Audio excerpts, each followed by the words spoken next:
ये कहानी है एक ऐसी दुनिया की जहाँ पर मॉन्स्टर्स और इंसान साथ साथ रहा करते थे। मॉन्स्टर्स का काम है अपने शहर की तरक्की और वहाँ के इंसानों को खुश करने के लिए फाइट करके जीतना। हर शहर का अपना एक मॉन्स्टर होता है जो अपने शहर के लिए फाइट जीत कर यहाँ पैसा लाता है। आगे हम स्टोकर नाम के शहर को देखते हैं जिसका स्टेडियम जिम्बो कोयले के नाम से जाना जाता है, जिसका मॉन्स्टर रेबन लगातार फाइट जीतता आ रहा है, जिसे उनके शहर में बहुत पैसा भी आ रहा है। उनका शहर तरक्की कर रहा है और इसीलिए सभी लोग बहुत खुश थे, लेकिन उनकी इस खुशी को किसी की नजर लग गई है और जिम्बो और रेबन कहीं खो गए और देखते ही देखते सारे स्टोकर शहर में मायूसी छा। लेकिन जिम्बो की असिस्टेंट सिगी ने हार नहीं मानी और स्टोकर के लिए एक न्यू मॉन्स्टर टांटाकुलर को खोज निकाला और आज उसकी महान मॉन्स्टर किंग जॉर्ज से फाइट भी है, जो हर बार का चैंपियन और बड़ा ही पावरफुल मॉन्स्टर है, जिसे देखने के लिए शहर के सारे लोग बड़ी एक्साइटमेंट से देखने पहुँचे हैं। लेकिन थोड़ी ही देर में किंग जॉर्ज टेंटाकुलर को धूल चटा देता है। वहीं पास बैठी जिम्बो की बेटी टेंटाकुलर को बताती है कि किंग जॉर्ज वार करने से पहले हर बार अपनी नाक को चाटता है, इसलिए अब की बार वो नाक चाटेगा तो खुद को संभाल लेना। और विनी के कहे अनुसार करने पर टेंटाकुलर किंग जॉर्ज से जीत जाता है और चारों तरफ उसी के नाम का शोर हो रहा था। और इन्हीं सब को देखते हुए टेंटाकुलर के अंदर थोड़ा एटीट्यूड आ गया था, इसलिए वो स्टोकर छोड़कर कहीं दूसरे शहर जाने का डिसाइड करता है, क्योंकि उसके अनुसार उसे हिस्ट्री क्रिएट करनी है जो यहाँ रहकर नहीं हो सकती, क्योंकि यहाँ पहले ही रेबर ने बहुत सारे रिकॉर्ड्स बना कर रखे हैं जो आज तक किसी से नहीं टूटे। टेंटाकुलर के शहर छोड़ जाने वाली बात से सारे स्टेडियम में मायूसी छा जाती है, क्योंकि रेसलिंग मैच से ही शहर की अर्निंग होती थी जो अब बंद हो चुकी थी। पब्लिक रोते हुए टेंटाकुलर को रोकने का कहती है, लेकिन सभी की बातों को इग्नोर करते हुए टेंटाकुलर अपने कोच सिगी के साथ वहाँ से चला जाता है। सभी लोग स्टेडियम के मेयर से हेल्प की गुजारिश कर रहे थे, क्योंकि सभी लोगों ने अपने सारे पैसे रेसलिंग मैच में लगा दिए थे, जिनका वापस मिलना अब शायद नामुमकिन है। इसलिए मेयर ये कहते हुए वहाँ से चला जाता है कि आप लोग जितना सोच रहे हो हालात उससे भी ज्यादा खराब हैं। लेकिन सबके बीच एक अच्छी बात ये भी है कि स्लाइडर पूल के ओनर इस स्टेडियम को खरीदने के लिए बड़ी रकम देने के लिए तैयार हैं और वो लोग स्टेडियम को तोड़कर यहाँ एक पार्किंग लॉट बनाने वाले हैं। सभी लोग इस बात को सुनकर खुश हो रहे थे, क्योंकि उनके पैसे वापिस आ जाएंगे। लेकिन दुख इस बात का भी है कि स्टेडियम को तोड़कर एक पार्किंग लॉट बना दिया जाएगा। लेकिन विनी इन सब बातों से खुश नहीं थी, क्योंकि ये स्टेडियम उसके फादर और रेबन की देन है और वह इसे इस तरह टूटते हुए नहीं देख सकती। स्टेडियम में उसे उसके फादर जिम्बो की कुछ मेमोरीज याद आ रही थी, जहां उसे याद आता है कि उसके फादर के पास एक बुक हुआ करती थी और उसे लगता है कि शायद उसमें कुछ सोल्यूशन हो। इसलिए वो भागते हुए घर पहुंचती है और उसे लेकर अपनी मॉम से ये कहते हुए पिट्समोर के लिए निकल जाती है कि वो स्टोकर के लिए एक नया मॉन्स्टर लेने के लिए जा रही है। पिट्समोर पहुंचने पर वो देखती है कि वहाँ मॉन्स्टर्स की फाइट चल रही है और जो पावरफुल मॉन्स्टर्स थे वो उनसे कहती है कि स्टोकर से साइन अप करो, मैं तुम्हें बड़े स्टेडियम में खेलने का मौका दूंगी जिसे तुम्हें ज्यादा पॉपुलैरिटी मिलेगी। लेकिन हर एक मॉन्स्टर उसकी बात सुनने के बजाय उस पर हंसते हुए वहाँ से चला जाता है। वहीं रिंग में उसे रेबन का बेटा स्टीव दिखाई देता है, जिसकी फाइट चल रही थी, जिसको मॉन्स्टर से हारने के पैसे मिलने वाले थे। लेकिन विनी के कारण गलती से वो जीत जाता है, जिसके कारण रिंग की ओनर का गुस्सा 7वें आसमान पर पहुंच चुका था, क्योंकि स्टीव के कारण उनका बहुत ही ज्यादा लॉस हो चुका था। इसलिए वो स्टीव को वार्निंग देते हुए कहती है कि जब तक मेरे पैसे लौटा नहीं देते तब तक मुझे अपनी शक्ल भी मत दिखाना। अब बेचारा स्टीव पैसे कमाने के लिए कोई आइडिया सोच रहा था। इसी दौरान विनी कहती है कि तुम मेरे साथ स्टोकर चलो, मेरे पास मेरे फादर की बुक है जिसकी मदद से मैं तुम्हें कोच करूंगी और तुम फाइट जीत जाना और ओनर के पैसे लौटा देना। इतना सुनते ही स्टीव जोर जोर से हंसने लगता है, ये कहते हुए कि तुम मेरी कोच कभी भी नहीं बन सकती। और रही बात स्टोकर जाने की, मैं तो वहाँ अपना कदम भी नहीं रखूंगा। लेकिन विनी के बहुत रिक्वेस्ट करने के बाद फाइनली स्टीव स्टोकर जाने के लिए उसे अपने सर पर बिठाकर जाने के लिए रेडी हो जाता है। जहाँ स्टोकर स्टेडियम पहुँचने पर उसे अपने डैड रेबन की कुछ मेमोरीज याद आ रही थी, जिसे सैड होकर स्टीव वहीं पर बैठ जाता है, जिसे देखकर विनी उसे कहती है कि मेरी वजह से पिट्समोर में जो तुम्हारे साथ हुआ उसके लिए मुझे माफ कर दो। अगर मैं ऐसा ना करती तो वो लोग इस स्टेडियम को तोड़कर एक पार्किंग लॉट बना देते और मैं ऐसा नहीं होने दूंगी, क्योंकि ये स्टेडियम मेरे डैड और रेबन की निशानी है। जिसे सुनते ही स्टीव कहता है कि जो हो रहा है होने दो, मैं तुम्हारे दिल को नहीं तोड़ना चाहता, मगर स्टेडियम को बचाने से वो कोई लौट कर तो नहीं आ जाएंगे। और एक बात और जान लो, मुझे रेसलिंग और मेरे डैड से प्यार है, लेकिन मैं उनके जैसा बिल्कुल भी नहीं हूँ और मैं यहाँ सिर्फ पैसे के लिए आया हूँ। ये सुनकर विनी का दिल छोटा हो जाता है, लेकिन फिर भी वो जाते जाते ये कहते हुए चली जाती है कि अगली सुबह से तुम्हारी ट्रेनिंग स्टार्ट होगी, जिसके लिए तुम रेडी रहना। अगली सुबह होते ही विनी स्टीव को ट्रेन करने के लिए रेडी थी, लेकिन स्टीव ये कहते हुए मना कर देता है कि मुझे कोई कोच और ट्रेनिंग करने की जरूरत नहीं है, तुम बस मुझे मैच दिला दो, बाकी काम मैं संभाल लूंगा। और एक बार स्टोकर के स्टेडियम में मॉन्स्टर फाइट शुरू होने वाली थी, जिसकी खुशी वहाँ मौजूद पब्लिक के ऊपर साफ दिखाई दे रही थी। स्टीव की फाइट जैक्सन नाम के मॉन्स्टर से होने वाली थी, जो दिखने में काफी स्ट्रॉन्ग था। विनी अपने डैड की बुक के अनुसार फाइट के लिए स्ट्रेटेजी रेडी कर रही थी, लेकिन स्टीव को विनी की बातों में कोई इंटरेस्ट नहीं था। उसके अनुसार वो खुद फाइट कर सकता है और उसके लिए उसे किसी कोच या किसी की स्ट्रेटेजी की जरूरत नहीं है। टाइम शुरू होते ही दोनों मॉन्स्टर रिंग में उतरते हैं और थोड़ी देर बाद स्टीव ऐसे फाइट कर रहा था मानो वो खुद हारना चाहता हो, जिसे देखकर विनी उसे समझाती है कि ऐसे फाइट करके तुम मुझे और खुद को शर्मिंदा कर रहे हो, ये पिट्स मोड नहीं है, इसलिए फाइट करो। इस पर स्टीव कहता है कि पहले मुझे ये समझने दो कि हारना कैसे है और फिर हम मालामाल हो जाएंगे। लेकिन विनी की बातों को सुनकर स्टीव की ये गलतफहमी दूर हो जाती है कि उसे ये फाइट जीतनी है और फाइट जीतने पर ही उसे पैसे मिलेंगे। इसलिए स्टीव और विनी दोनों एक स्ट्रेटेजी बनाते हैं। विनी कहती है कि पहले तो तुम उसे दूर भागना और जब वो थक जाए तो लास्ट में उसे पटक देना, इससे हम जीत जाएंगे। और जैसा कि विनी ने कहा था, फाइट शुरू होते ही स्टीव जैक्सन से दूर भागने लगता है, लेकिन जैक्सन भी हार मानने वालों में से नहीं था। वो स्टीव का पीछा करना जारी रखता है जब तक वो रिंग में वापस नहीं आ जाता। लेकिन तब तक स्टीव और जैक्सन दोनों बहुत थक चुके थे और प्लान के मुताबिक लास्ट में स्टीव अपनी पूरी एनर्जी से जैक्सन को पटक देता है और फाइनली इस फाइट का विनर स्टीव को बना दिया जाता है, जिसे देखकर विनी बहुत खुश हो रही थी। लेकिन पब्लिक के मुताबिक आज तक की सबसे घटिया फाइट यही रही है, क्योंकि फाइट हुई ही नहीं। सभी को टेंटाकुलर की याद आ रही थी। माहौल देखकर विनी को समझ आ चुका था कि अगर ऐसा ही चलता रहा तो कोई स्टोकर में हमसे फाइट करना ही नहीं चाहेगा। इसलिए वो स्टीव को बुक के अनुसार ट्रेन करने के बारे में सोचती है और टाइम के हिसाब से उसकी ट्रेनिंग भी शुरू हो जाती है, लेकिन इसका कोई खास असर नहीं होता।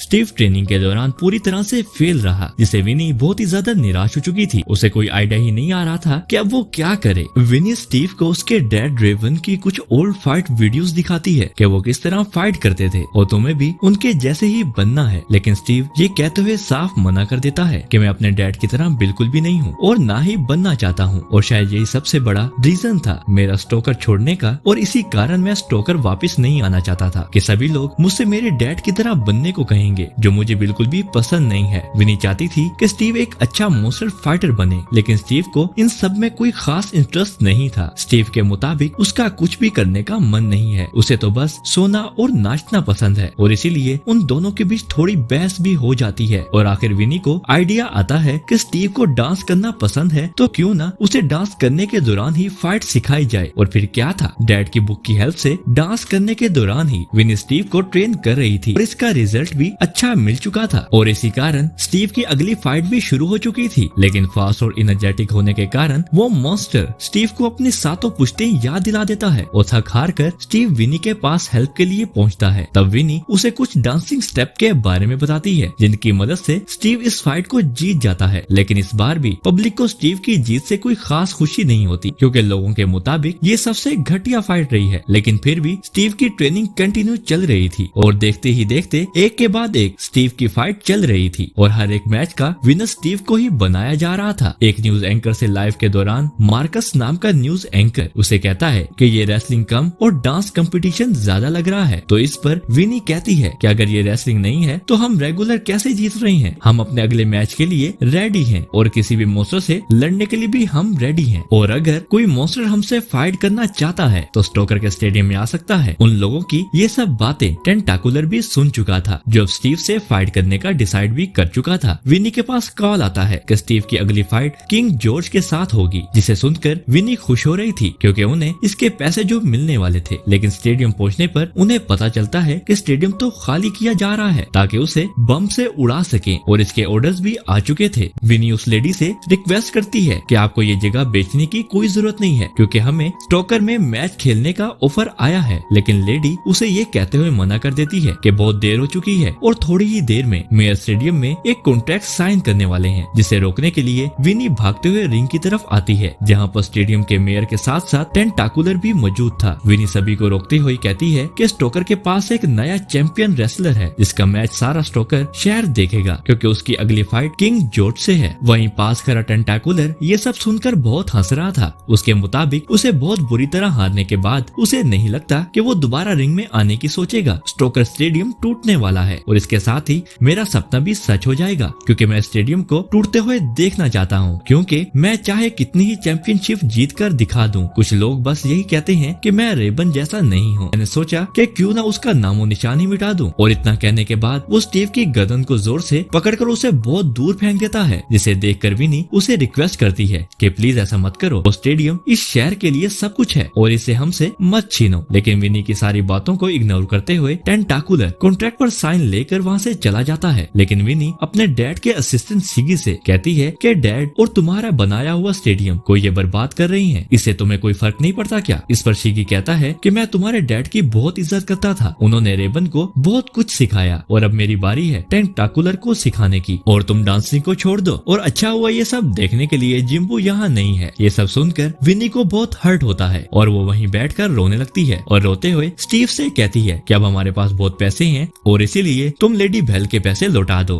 और प्लीज यहाँ से जाओ और मुझे अकेला छोड़ दो। विनी के कई अनुसार सैड होते हुए स्टीव लेडी बेल को उसके पैसे लौटा देता है और इधर स्टेडियम को उड़ाने की पूरी तैयारी हो चुकी थी, जिसे विनी दूर से देख रही थी। वहीं स्टीव उसके पास आकर कहता है कि लोगों ने मुझसे जो उम्मीद लगाई थी उससे मैं दूर भाग रहा था, लेकिन मैं समझ ही नहीं पाया कि मैं खुद के लिए क्या कर सकता हूँ। लेकिन अब मैं वापस लूजर नहीं बनना चाहता और इसीलिए मुझे तुम्हारी जरूरत है और हम स्टेडियम को बचा कर ही रहेंगे। टेंटाकुलर पब्लिक से कह रहा था कि स्टेडियम तोड़कर एक पार्किंग लॉट बना दिया जिससे आप लोगों को कोई भी परेशानी नहीं होगी, लेकिन सारी पब्लिक उसे हेट कर रही थी, जिसे गुस्से होकर वो स्टेडियम को उड़ाने के लिए बटन ऑन करता है। लेकिन स्टीव और विनी ने पहले ही तार कट कर दी थी। स्टीव टेंटाकुलर को चैलेंज करते हुए कहता है कि अगर रियल फाइटर हो तो मुझसे फाइट करके दिखाओ, क्योंकि मैं महान रेसलर रेबुन का बेटा हूँ। जिसे सुनकर पब्लिक भी उसको सपोर्ट करने के लिए आगे आ जाती है। विनी टेंटाकुलर को चैलेंज करते हुए कहती है कि अगर रेवन की विरासत को खत्म करना चाहते हो तो उसके बेटे से लड़ो जो तुम्हारे सामने है। ये सब सुनकर टेंटाकुलर को गुस्सा आ जाता है और वो इस चैलेंज को एक्सेप्ट कर लेता है। लेकिन विनी उसके सामने एक शर्त रखती है कि अगर 3 राउंड तक स्टीव जिंदा बच गया तो तुम्हें स्टोकर को छोड़कर जाना होगा, और इसके लिए टेंटाकुलर राजी हो जाता है। दोनों की फाइट के लिए सभी लोगों में एक्साइटमेंट अभी से दिखने को मिल रही थी, क्योंकि ये फाइट बहुत ही जबरदस्त होने वाली थी। विनी एक बार फिर से स्टीव के लिए स्ट्रेटेजी रेडी कर रही थी, क्योंकि इस बार उनका मुकाबला महान रेसलर टेंटाकुलर से होने वाला था। और फाइनली